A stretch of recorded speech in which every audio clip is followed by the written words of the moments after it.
আসসালামু আলাইকুম everyone, welcome back to my channel Sanifa cooking house. আজকে আপনাদের সঙ্গে শেয়ার করব খাসি মাংস ভুনা। অনেকেই অনেকভাবেই শেয়ার করে থাকে, তো এখানে আমি যেভাবে রান্না করি সেভাবেই মূলত শেয়ার করেছি, একেবারে দেশি স্টাইলে। অনেকে আছেন খাসির মাংসের গন্ধে মাংসটা খেতে পারেন না, তো এই প্রসেসে রান্না করলে মাংসে কোনো গন্ধ থাকবে না এবং খেতে অনেক টেস্টি হবে। এখানে খাসির মাংস নিয়ে নিয়েছি, এখানে 1 কেজির থেকে একটু কম ছিল।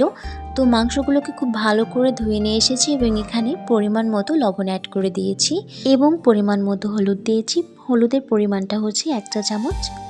এখানে হলুদের কালারটা খুব ভালো ছিল, এই জন্য আমার 1 চা চামচ লেগেছে, আপনাদের কম বেশি লাগতে পারে। তো এখানে অ্যাড করে দিয়েছি 2 টেবিল চামচ রসুন বাটা এবং 1 টেবিল চামচ পেঁয়াজ বাটা। এখানে আরও অ্যাড করে দিব 1.5 টেবিল চামচ জিরা বাটা, দেন আরও অ্যাড করে দিব 1 টেবিল চামচ আদা বাটা। এখানে আরও অ্যাড করে দেব গরম মশলা বাটা 1/2 চা চামচ। এখানে লবঙ্গ, তারপর হচ্ছে এলাচ, দারচিনি, এগুলোই আমি বেটে রেখেছিলাম, সেটাই দিয়ে দিয়েছি। এখানে আরও অ্যাড করে দেব 1 চা চামচ ধনিয়া গুঁড়া এবং আরও দিয়ে দেব 1 চা চামচ জিরা এবং জয়ত্রী ভেজে গুঁড়িয়ে করে রেখেছিলাম, সেটাই দিয়ে দিয়েছি। আপনারা চাইলে এটা স্কিপ করতে পারেন। তো এখানে দিয়ে দিয়েছি সরিষার তেল। এখন এগুলোকে খুব ভালো করে মেখে ম্যারিনেট করে রেখে দেব 30 মিনিটের মতো। আপনাদের হাতে সময় থাকলে আপনারা 1 ঘন্টার মতো ম্যারিনেট করে রাখতে পারেন। জিরা, তারপর হচ্ছে জয়ত্রী এবং কিছু গরম মশলা ভেজে আমি গুঁড়ি করে রেখে দিই। যারা আমার ভিডিও দেখেন তারা জানেন যে আমি এই সিক্রেট মশলাটা বিভিন্ন প্রকার রেসিপিতে ইউজ করে থাকি। এখানে চুলায় একটা কড়াই নিয়ে নিয়েছি। কড়াইটা গরম হয়ে আসলে এখানে আমি পরিমাণ মতো তেল অ্যাড করে দিব। এখানে আমি সরিষার তেল নেব, আপনারা চাইলে সয়াবিন তেলটাও নিতে পারেন। তো কড়াইটা গরম হয়ে এসেছে, এখন আমি তেল দিয়ে দিব। এখানে তেলের পরিমাণটা আমি একটু কমিয়ে দিব, কারণ মাংসের থেকে অনেক তেল বের হবে। তাছাড়া আমি ম্যারিনেট করার সময় 1 টেবিল চামচের মতো সরিষার তেল দিয়ে ম্যারিনেট করে রেখেছিলাম। তো এই ক্ষেত্রে কড়াই আপনারা একটু কম পরিমাণে তেল ইউজ করবেন। তো এখানে আমি দিয়ে দিয়েছি 1/4 কাপের মতো পেঁয়াজ কুচি। দেখতে পাচ্ছেন তেল থেকে ফেনা উঠছে, অরিজিনাল সরিষার তেল হলে এভাবে ফেনা উঠবে।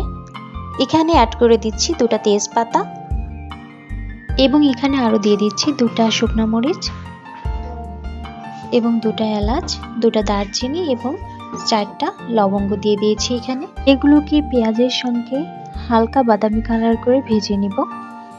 সুপ্রিয় ভিউয়ার্স, যারা আমার চ্যানেলটিকে এখনো সাবস্ক্রাইব করেননি প্লিজ সাবস্ক্রাইব করে দিবেন এবং পাশে থাকা বেল আইকনটি বাজিয়ে দিবেন, ধন্যবাদ। তো এখানে ম্যারিনেট করে রাখা মাংস আমি দিয়ে দিয়েছি। পেঁয়াজটা অবশ্যই হালকা ব্রাউন কালার করে নেবেন। তো দিয়ে দেওয়ার পরে এভাবে আমি মাংসটাকে কিছুক্ষণ কষিয়ে নিব। আমি কিন্তু এখনো মরিচ অ্যাড করিনি, এখন আমি মরিচ অ্যাড করে দিব। তো 2 চা চামচ এখানে মরিচ গুঁড়া অ্যাড করে দিয়েছি। ম্যারিনেট করার সময় আমি মরিচটা দিইনি, কারণ ওই সময় দিলে হাত জ্বলতে পারে, সেই জন্য আমি এই সময়টাই দিয়ে দিয়েছি। আর এই সময় মরিচ দিলে আমার মনে হয় কালারটাও ভালো আসে। তো মরিচ দিয়ে দেওয়ার পরে বেশ কিছুক্ষণ কষিয়ে নেওয়ার পরে এটাকে ঢাকনা দিয়ে ঢেকে দিয়েছি। এই মাংসগুলোকে বেশ কিছুক্ষণ কুক করার পরে এটাকে আমি প্রায় 10 থেকে 12 মিনিটের মতো রান্না করে নিয়েছি। তো দেখতে পাচ্ছেন অনেক পানি বের হয়েছে, আমি কিন্তু এখানে এক্সট্রা কোনো পানি দেইনি, মাংস থেকেই পানি বের হয়েছে। তো এভাবে আমি বেশ কিছুক্ষণ কষিয়ে নেব, আপনারা খুব সুন্দর করে কষিয়ে নেবেন। তো এখানে পানিটা টেনে এসেছে, তখন এখানে ফুটন্ত গরম পানি অ্যাড করে দিচ্ছি। আপনারা পরিমাণ মতো ফুটন্ত গরম পানি দিয়ে দিবেন। এখানে কিন্তু কোনোভাবেই ঠান্ডা পানি ইউজ করা যাবে না, অবশ্যই ফুটন্ত গরম পানি দিতে হবে। এই বিষয়টা অবশ্য সবাই জানেন, যারা নতুন তাদের জন্য আমি বলে দিয়েছি, না জানলে এটা জেনে নেবেন। তো এখানে 3 কাপ মেজারমেন্ট কাপে 3 কাপ পানি দিয়েছি এবং ঢাকনা দিয়ে ঢেকে দিয়েছি। কষানোর পরে পানি দেওয়ার পরে এটাকে 20 থেকে 25 মিনিটের মতো আমি রেখে দিয়েছিলাম, অথবা আপনারা যতক্ষণ না মাংসটা সিদ্ধ হয় ততক্ষণ পর্যন্ত এভাবে ঢাকনা দিয়ে রেখে দিবেন। মাটনে আমি কোনোভাবে আস্ত রসুনটা মিস করতে চাই না, এই জন্য আমি রসুনটা দিয়ে দিয়েছি এবং কয়েক টুকরা রসুন দিয়ে দিয়েছি।